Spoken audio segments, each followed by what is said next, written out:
মূল ইস্যুটো প্ৰমোদ বড়ো হাতাও বিটিচি বাছাও প্ৰমোদ বড়ো হাতাওতো ডাঙৰ কথা নহয়। প্ৰমোদ বড়ো এজন ব্যক্তি বা ইয়াং ল'ৰা ছোৱালীৰ সকলৰ কাৰণে কি আঁচনি লৈ পেলাই আমি কাম কৰিম সেইবিলাক বিষয় লৈ আমি গ্ৰাছৰুটলৈকে গৈ আছো প্ৰাইমাৰী লেভেলত। এতিয়াতো কোনোদিনে নোৱাৰিব তেখেতসকলে চৰকাৰ বনাবলৈ। বড়োলেণ্ড অঞ্চলৰ 35 লাখ জনসাধাৰণ মানুহৰ কাৰণে কি কৰিব এইটো কওক। আমি আমাৰ যিটো 2025 যিটো বিটিচি নিৰ্বাচনৰ যিটো কেণ্ডিডেট সেইটো আমি অতি সোনকালে ঠিক কৰিম বুলি আজি আলোচনা হৈছে আৰু যোনে যোনে খেলিব ইচ্ছা আছে অহাকালিৰ পৰাই টিকেটটো বিচাৰিব পাৰিব। আৰু ফিজটো 2 লাখ চেকত দিব লাগিব। এইটো কেছ থকা নহয় বাই চেক আমাৰ দলত মানে ডনেশ্যন দিব লাগে যোনে যোনে কেণ্ডিডেট বিচাৰিছে। সেইটো জানুৱাৰী মাহৰ 15 তাৰিখৰ ভিতৰত শেষ দিনা ইয়াৰ ভিতৰত যিসকলে ইলেকশ্যন খেলিব বিচাৰিছে বিপৰীত দলৰ হৈ এইটো জানুৱাৰী 15 তাৰিখৰ ভিতৰত কিবাটো এপ্লিকেশ্যনটো দিব পাৰিব। ৰাজনৈতিক বজাৰ আৰম্ভ কৰিছে BPF-এ। এনেকা যদি মাৰ্কেটিং কৰে, এনেকা যদি প্ৰফেশ্যনেল পলিটিক্স কৰে, তো ৰাজনীতিটো এনেকুৱা লাইনতে যাব। ৰাজনীতিটো কিনা বেচা হ'ব নালাগে, ৰাজনীতিটো দাম দৰ হ'ব নালাগে। ভাল ব্যক্তিজনক টিকেট দিব লাগে, ভাল ব্যক্তিজনক সুযোগ দিব লাগে। আৰু হাগ্ৰামা মহিলাৰী ডাঙৰীয়ে যিটো মাৰ্কেটটো অপেন কৰিলে তাতে আপুনি গম পাই গ'ল যে হাগ্ৰামা মহিলাৰী কিমান চিন্তা কৰিব পৰা এজন ৰাজনীতিক নেতা হয়। নাই আগতো লৈছে, আগত 1.5 লাখ আৰু MLA বিলাক 5 লাখ এনেকুৱা ডনেশ্যন লয়। এতিয়াতো কোনোদিনে নোৱাৰিব তেখেতসকলে চৰকাৰ বনাবলৈ। বড়োলেণ্ড অঞ্চলৰ 35 লাখ জনসাধাৰণ মানুহৰ কাৰণে কি কৰিব এইটো কওক।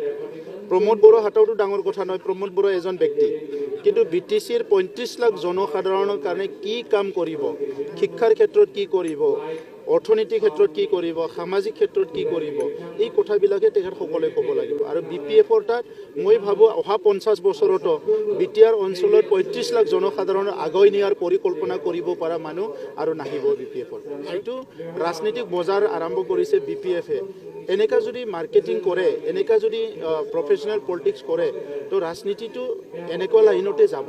ৰাজনীতিটো কিনা বেচা হ'ব নালাগে, ৰাজনীতিটো দাম দৰ হ'ব নালাগে। ভাল ব্যক্তিজনক টিকেট দিব লাগে, ভাল ব্যক্তিজনক সুযোগ দিব লাগে। আৰু হাগ্ৰামা মহিলাৰী ডাঙৰীয়ে যিটো মাৰ্কেটটো অপেন কৰিলে তাতে আপুনি গম পাই গ'ল যে হাগ্ৰামা মহিলাৰী কিমান চিন্তা কৰিব পৰা এজন ৰাজনীতিক নেতা হয়। নিখিল বড়ো ছাত্ৰ সন্থা জন্মৰ পৰাই বড়ো জনগোষ্ঠীৰ উত্তৰণৰ কাম কৰি আছে। বড়ো জনগোষ্ঠীৰ বিভিন্ন দিশবিলাক লৈ পেলাই নিৰবিচ্ছিন্নভাৱে বিভিন্ন কামবিলাক কৰি আছে।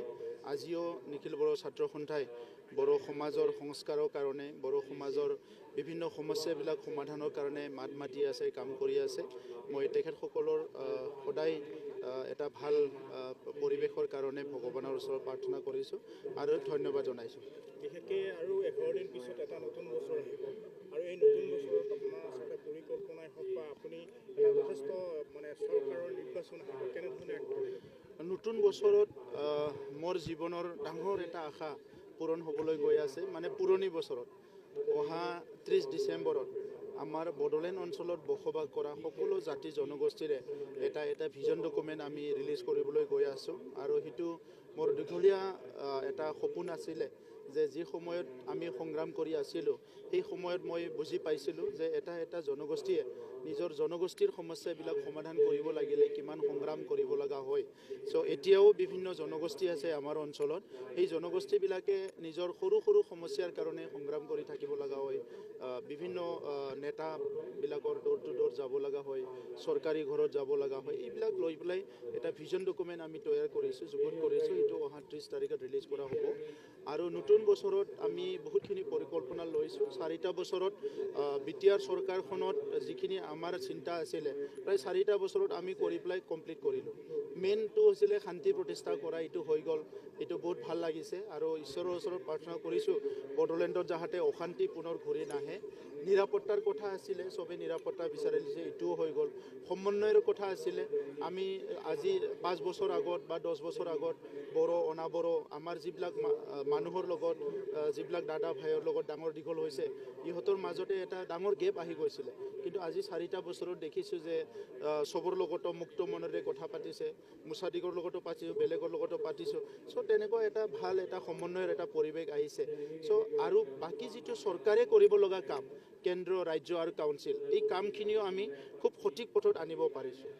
স্বাধীনতাৰ পিছত চবতকৈ ডাঙৰ এচিভমেণ্ট বড়োলেণ্ড অঞ্চলৰ কাৰণে আমি এই 4টা বছৰত 3টা বছৰ কাম কৰি প্ৰায় 2.5 লাখতকৈ অধিক পৰিয়ালৰ মাটিৰ সমস্যা সমাধান কৰিলোঁ। এইটো বহুত ডাঙৰ এটা এচিভমেণ্ট। আৰু আমিয়ে প্ৰথম কাউন্সিল উত্তৰ পূৰ্বাঞ্চলত যিনে নেকি ভূমিৰ নথি পত্ৰবিলাক ডিজিটাইজ কৰিলোঁ, চৰকাৰখন অফিচ কৰিলোঁ। আৰু তেনেকুৱা বহুত উদাহৰণ আছে। গতিকে আজি ক'বৰ কাৰণে বহুত ভাল ভাল খবৰ আমাৰ হাতত আছে। নিশ্চিতভাৱে এটা কথা ক'ব লাগিব, শান্তি প্ৰতিষ্ঠা হৈছে BTC-ত আৰু 25ত যিহেতুকে নিৰ্বাচন হ'ব BTC, তাৰ কাৰণে আপোনালোকৰ ৰণকৌশল কি হ'ব আৰু পৰৱৰ্তী দিনত আপোনালোকে চৰকাৰ গঠন কৰিব? চাওক, 12 দিন আপুনি কৈছে যে 12 দিনৰ পিছত ক'ম আৰু পিছৰ পৰিকল্পনাটো। এতিয়া আগৰ পৰিকল্পনাখিনি কৈ শেষ কৰোঁ। 12 দিনৰ পিছৰ পৰিকল্পনা।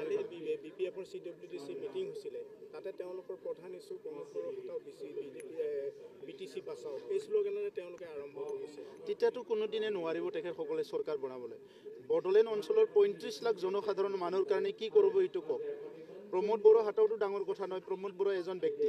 কিন্তু BTC-ৰ 35 লাখ জনসাধাৰণৰ কাৰণে কি কাম কৰিব, শিক্ষাৰ ক্ষেত্ৰত কি কৰিব, অৰ্থনীতিৰ ক্ষেত্ৰত কি কৰিব, সামাজিক ক্ষেত্ৰত কি কৰিব, এই কথাবিলাকে তেখেতসকলে ক'ব লাগিব। আৰু BPF-ৰ তাত মই ভাবোঁ অহা 50 বছৰতো BTR অঞ্চলত 35 লাখ জনসাধাৰণৰ আগুৱাই নিয়াৰ পৰিকল্পনা কৰিব পৰা মানুহ আৰু নাহিব BPF-ৰ।